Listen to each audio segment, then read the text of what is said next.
Question for you. Has anybody ever told you to watch your mouth? Maybe you have said that to someone when the words that they were using were sharp and even painful. You know, words can hurt. They can also heal.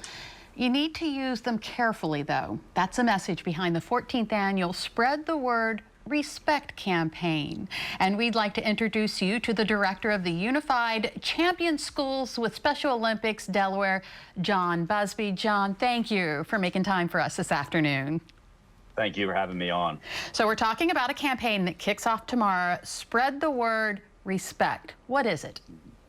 Well, it's a campaign that actually started 14 years ago, and the title was Spread the Word to End the Word, and that word was retarded. And the great news is that a few years ago when we started going into schools and talking about this campaign, the word we got back was, nobody uses that word in here. Why should we even reintroduce it to the kids? And so when we heard that, we thought, boy, how great is that? So let's still come up with another word.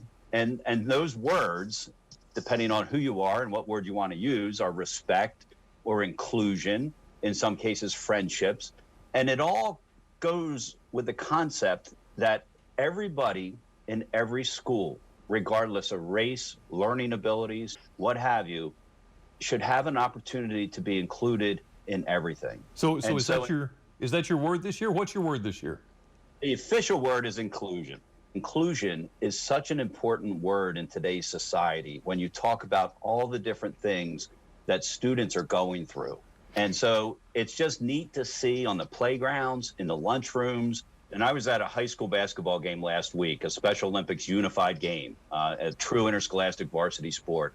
And there were 200 people in the stands. A lot of them were the varsity athletes at that school. It was at Appoquinimink High School, and they were playing Polytech High School. And it was a unified game. And the spirit that was in that gymnasium, watching the unified partners who are kids without disabilities playing on the same team. And these are kids who are stars in their other sports, but they choose to take the winter opportunity and play in unified sports. Wow. And to see them pass the ball to the athletes when they could have easily taken a shot themselves, and to see an athlete with one hand, one arm, make three three-pointers down the stretch in the fourth quarter to lead his team to a victory, and the eruption of the crowd.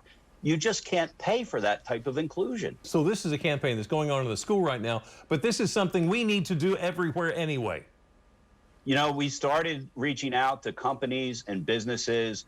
We have a lot of the hospitals up in Newcastle County that have joined this campaign and ordered shirts. And so on Wednesday, they will be showing off those shirts themselves. And so it is, you're a step with me, I would say, because that is a goal for next year when we're completely out of COVID. This year it was kind of a gentle thing. And so it's an opportunity for people to show off their pride about being an inclusive environment. And so our goal, my goal, is to get everybody in the state of Delaware behind this campaign. So everybody in your studio would be wearing the shirt. Everybody, and, you know, that's the way it is. That's the reach this campaign could have, because it's that simple. Somebody takes the orders, collects the $6 per shirt, places the order. Special Olympics pays for the shipping as part of the process, and the shirts get delivered, and you all wear them. It's just a really, it's amazing how simple it is, but the impact that this campaign has had in schools all across the state. And what an impact it is. Jon Buzby with Special Olympics Delaware, thank you